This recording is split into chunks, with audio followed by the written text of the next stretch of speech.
अगर मैं आपसे पूछूं कि आप भारतीय क्रिकेट के गेंदबाज आशीष नेहरा को कितना जानते हैं, तो आपके दिमाग में ये सवाल आएगा कि भारतीय टीम के गेंदबाज थे, अच्छी गेंदबाजी करते थे।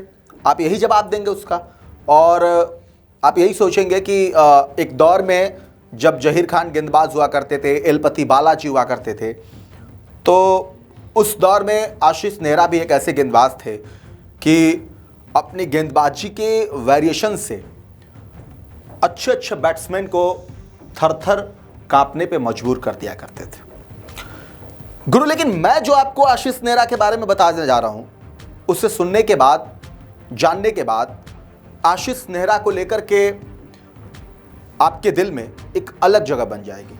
सच में आप बन जाएगी। मतलब कमाल की बात है यार, कमाल का प्लेयर, कमाल की सोच। मतलब यार दिल जीत लिया इस प्लेयर ने। जब थोड़ा सा इनके बारे में आप समझेंगे ना, और इस कहानी को जब आप जानेंगे, तो कमाल की मतलब परफॉर्मेंस रही गेंदबाजी की, वो अलग है। सब कुछ एक पटल पे अलग है क्रिकेट की दुनिया के लिए, लेकिन इंसान के तौर पे ना यार दिल जीत लिया भाई अपने। आशीष नेहरा जब भी गेंदबाजी करते थे, जब भारतीय टीम से उन्होंने खेला, जब भी मौके मिले उन्होंने अपनी गेंदबाजी से सबको मोहित भी किया और शानदार गेंदबाजी भी की। फिलहाल के दौर में वो जब क्रिकेट को जब उन्होंने अलविदा कहा, आईसीसी अंतर्राष्ट्रीय क्रिकेट को खेलना जब उन्होंने बंद किया, उसके बाद भी उन्होंने मतलब एक खिलाड़ी को ऐसे स्टार बनाया, कप्तान के तौर पे ऐसे स्टार बनाया कि उस कप्तान को या उस खिलाड़ी को इस बात का अंदाजा भी नहीं होगा कि पर्दे के पीछे से डगआउट में बैठा हुआ कोच, बाउंड्री लाइन पे खड़ा वो कोच आपके पूरे मैच की जो रंगरूप रेखा है, जो रणनीति है, तत्कालिक स्थिति में जो चीज आपकी अभी टीम की डिमांड है, जो अभी आपकी टीम से होना चाहिए, वो डगआउट में बैठ के बाउंड्री लाइन पे खड़ा होके हाफ पैंट में और टी शर्ट में खड़ा कोच बदल देगा और आपको स्टार बना देगा। कप्तान के तौर पे ऐसा कप्तान आपको बना के निखारेगा कि आईसीसी तो दूर की बीसीसीआई को सोचना पड़ेगा क्या रे यार, कप्तान बनाना चाहिए।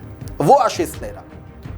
फिलहाल में जो आशीष नेहरा है वो गुजरात टाइटंस से कोच, और हार्दिक पांड्या को जिस तरीके से उन्होंने कोचिंग दी, कप्तानी कराई, पहली बार में ही, मतलब हार्दिक पांड्या के पहली कप्तानी में ही गुजरात को चैंपियन बना दिया। कमाल है यार। मतलब किसी को भनक भी नहीं थी। अरे नायाब टीम है भाई, अभी क्या करेगा, अभी तो इससे बड़ी बड़ी टीमें पड़ी है इधर, चेन्नई, मुंबई, आरसीबी, वो सनराइजर्स हैदराबाद, मतलब लखनऊ सुपर जॉइंट्स, इतनी सारी टीमें हैं, इसमें थोड़ी ना बन पाएगा। गुजरात कहाँ अभी बन पाएगा। हार्दिक को कप्तान बना। आशीष ने कहा रुको जरा सब्र करो, हम बताते हैं चैंपियन कैसे बनना है, हम बताएंगे चैंपियन बनना कैसे होता है और चैंपियन बनने के लिए क्या करना होता है। पहले ही मुकाबले में झंडा गाड़ दिया गुजरात में, मतलब अहमदाबाद स्टेडियम में डंका बजा दिया इस कोच ने, और हार्दिक को वो लाइमलाइट मिली। वहां से हार्दिक की कप्तानी की इतनी तारीफें हुई, लेकिन शायद लोग भूल गए थे कि हार्दिक की कप्तानी जितनी कारगर साबित हुई थी, उसके पीछे उनको चलाने वाला कोई और था, बताने वाला कोई और था कि गुरु इस गेंदबाज की यहाँ पे गेंदबाजी कराइए, इस फील्डर को यहाँ रखिए। बाउंड्री लाइन पे ऐसे ही नहीं टहलते थे वो। लेकिन अब उस आशीष नेहरा के बारे में जानिए और समझिए कि वो आशीष नेहरा इंसान के तौर पे कितने बड़े आदमी हैं। भारतीय क्रिकेट टीम के पूर्व तेज गेंदबाज आशीष नेहरा इन दिनों कोच के रूप में अपना वक्त गुजार रहे हैं। वो आईपीएल फ्रेंचाइजी गुजरात टाइटंस के कोच हैं। नेहरा जी की कोचिंग में गुजरात ने अपने पहले सीजन में 2022 में ही खिताब जीत लिया था।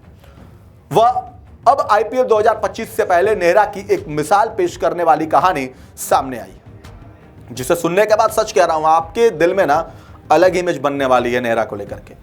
उन्होंने शिष्य होने के नाते अपने गुरु यानी कोच को गुरु दक्षिणा में घर ही गिफ्ट कर दिया है। इस कहानी का खुलासा कमेंटेटर और स्पोर्ट्स ब्रॉडकास्टर पदमजीत सहरावत ने एक यूट्यूब चैनल को इंटरव्यू के दौरान कहा। उन्होंने बताया कि कैसे आशीष नेहरा ने अपने बचपन के कोच तारक सिन्हा को घर गिफ्ट किया था। आशीष नेहरा दिल्ली के सोनेट क्रिकेट एकेडमी में खेलते थे। टीम इंडिया का हिस्सा होने के बावजूद आशीष नेहरा अक्सर सोनेट एकेडमी जाया करते थे। एक दिन कोच एकेडमी में देर से आए तो नेहरा जी ने कहा, भाई देर आओगे तो पूछेंगे, वो कोच थे, फिर भी नेहरा ने कहा तो आप इतनी लेट आएंगे तो बच्चों को क्या सिखाएंगे? जाहिर तौर पे आप कोच हैं, आप ही को देख के बच्चे सीखेंगे, तो जब आप ही लेट आएंगे तो बाकी बच्चे क्या करेंगे? इसके बाद नेहरा को शायद पता चला कि कोच को किराए का मकान खाली करने का नोटिस मिल चुका है, जिसके चलते वो दूसरा घर तलाशने के लिए और एकेडमी आने से लेट हो जा रहे हैं। फिर नेहरा ने फैसला किया वो कोच को घर गिफ्ट करेंगे और उन्होंने 3 दिन के अंदर ऐसा कर भी दिया। पतंजित सहरावत ने कहा अपने इंटरव्यू में कि कोच तारक सिन्हा लेट आए। आशीष नेहरा ने कहा कि क्या सर आप लेट हो रहे हो, बच्चों को क्या सिखाएंगे? कोच ने कहा कि बेटा तू तो महल में रहता है। बड़ी बात है और दिल पे लगने वाली बात है।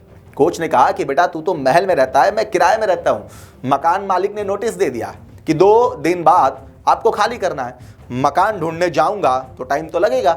उन्होंने आगे कहा कि 2 दिन बारिश के कारण नेट नहीं लगा, तीसरे दिन नेट लगा और आशीष नेहरा 3 घंटे लेट। कोच साहब ने कहा हाँ भाई, टेस्ट प्लेयर उस दिन मुझे टाइम पर आने के लिए बड़ा ज्ञान दे रहा था। आशीष नेहरा ने एक चाबी निकालते जब जेब से और कहते हैं कि जिसके गुरुदेव किराए के घर में रहे, घर खरीदने में 3 दिन तो लग ही जाता है। ये आपका नया घर है, रिनोवेशन वर्क चल रहा था, आप 10 दिन में शिफ्ट हो जाइएगा। मतलब कुल मिलाकर के ये वही कहानी है। मतलब जब आशीष नेहरा को आप देखते होंगे, बहुत शांत सा प्लेयर, बहुत ही सीधा, गेंदबाजी में भी उतनी वो मतलब कहते हैं ना कि जो एक अलग लेवल का जो अग्रेशन अभी खिलाड़ियों में है, अब ऐसा भी नहीं, लेकिन काम जो करते हैं वो कमाल के करते हैं। ऐसा काम जो दिल जीत लेते हैं, चाहे वो भारतीय टीम के लिए गेंदबाजी हो या गुजरात टाइटंस को पहले सीजन में चैंपियन बनाना हो या गुरु को गुरु दक्षिणा देना। इन सब में आशीष नेहरा टॉप पे हैं और आशीष नेहरा वो खिलाड़ी हैं जिनकी चर्चाएं शायद आप कम सुनते होंगे, कम देखते होंगे, और इसीलिए हमें लगा कि आशीष नेहरा के बारे में ये बातें आपको जरूर जाननी चाहिए। अब आपको कैसा लगा आशीष नेहरा को लेकर जो कुछ भी ये बातें हमने आपको बताई, कमेंट करके जरूर बताएं। ऐसी तमाम खबरों के लिए देखते रहिए स्पोर्ट्स वीके। नमस्कार।